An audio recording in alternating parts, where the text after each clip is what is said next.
Hmm. Hello, welcome to Midnouts. May I please take your order? This isn't a Midnouts review. What I'm talking about, this is a review of the Amazing Digital Circus, Episode 4. So let's get on to it. The episode starts off with Ganga, Ragtha, and Jax all practicing softball, where it's Gango mostly learning how to throw the ball. And when she does, Jax hit the ball and it landed on her comedy mask, which once again broke. As always, new record if you ask me. But Sumo came around and gave her a new mask. This one that looks slightly different, but it has pupils, a star, and a swirly shape on the cheeks. And because of this, the mask cannot break since it's made out of plastic. So during this time, a new adventure begins. However, it's now going to be another horror theme, which I'm not going to lie, I was kind of hoping it would be because I do kind of like horror games. But no, they actually suggested they get something from the suggestion box. After a few times, they eventually decided to go to a fast food joint. And Suma, as always, would not attend these things, but then Kinger, well, Luke, making a review right now, Luke. Anyway, Sumo says she's not going once again, but then Kinger suggested if I don't go, then she can take my place. And Sumo's like, that's not how this works. But no, that's basically is how it's working, as they're all then immediately sent to the fast food joint. So this is like a fast food game where you're basically taking orders and completing the orders, everything. It's a very simple actually thing going on. Throughout this, we see characters who are the customers, the gummy crocodiles who have no memory, which basically kind of makes sense, but we also see the soints, where they're just all here ordering food. As well, during this time, Gangle is the one who's in charge, and you can keep seeing that she's kind of like cracking and losing it, no matter how many times she's keeping everything in control. Gotta say, it's actually nice to have her always having those pupils. It definitely shows more expression. But anyway, throughout the episode, we kind of see what's going on with each character.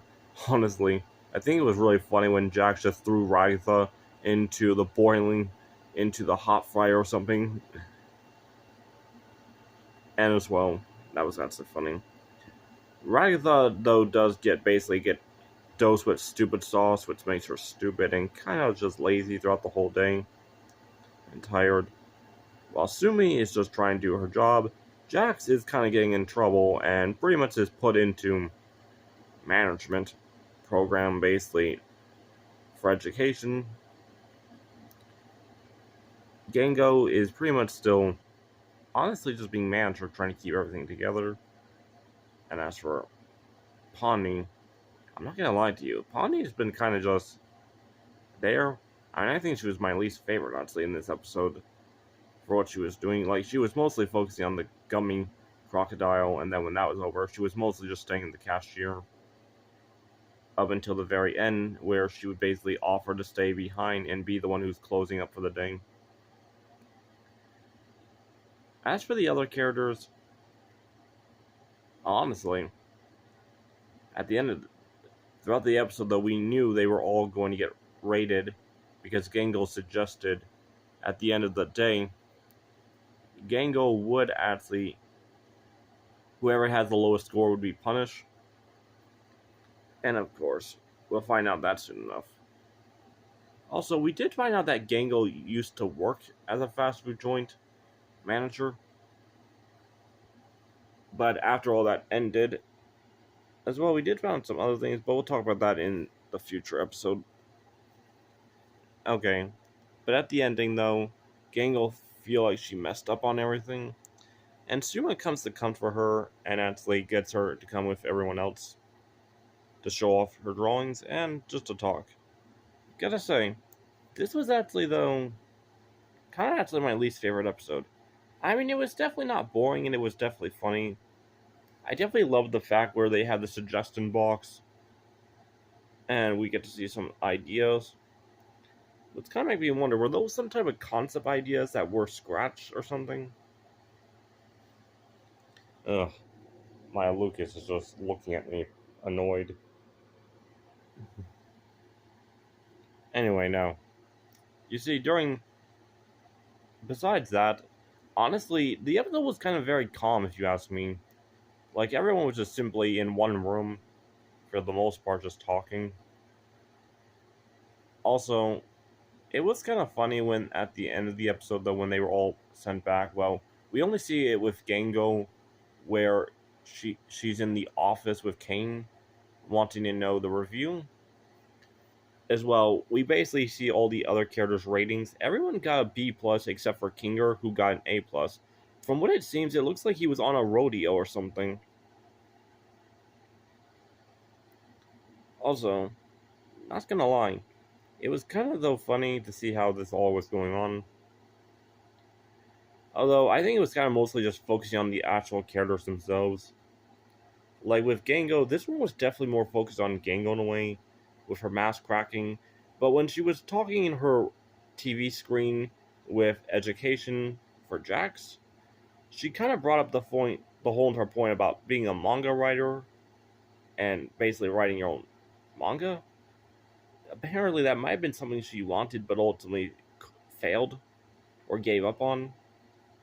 Which, dang, that's kind of sad. I love manga. I think she could make a very good one. So, throughout this whole entire episode, it was so simple because, like, it was mostly Gangle just keeping an eye on everyone to make sure everything goes well. Pawnee, like, she kind of, like, was in shock when she met the gummy crocodiles again, but they have no memory of her, but makes sense, they were NPCs. They pretty much got deleted, only to be reused again as just people ordering breakfast. And the Soinks, they basically were all there, where it's the giant mother with hundreds of children of Soinks. Honestly, yeah, this was kind of just very simple. I mean, it was definitely funny the way how they even started out with, especially when we went just Kane. Just came out of nowhere, acting childish, saying, "Ready for an adventure?" So, honestly, though, what was really my opinion with this episode with all that combined? Well, honestly, because how simple it was and more calm, it was definitely still a good episode, but to be honest, I would rate it as 7 out of 10. I mean, I won't deny, though, I really did love the mask and everything because of the pupils. It definitely showed more emotions and more things expressing in a way than the simple sad mask with no pupils could done, or even the happy mask with no pupils. It was still pretty much good, though. Although I'm not gonna lie, I kind of wish they would have done another horror base game, because it sounded very fun. But the only reason why they did that was because Pawnee basically suggested not to do it because she wanted to take a break, especially they just went through a horror game version. Anyway, that's pretty much the end of this review. I mean, this was definitely a good episode, but it's definitely a 7 out of 10. I think this will be the lowest rating I'll ever give, but still. Until then, Justin Game 44 signing out. Until then, see you later. Bye.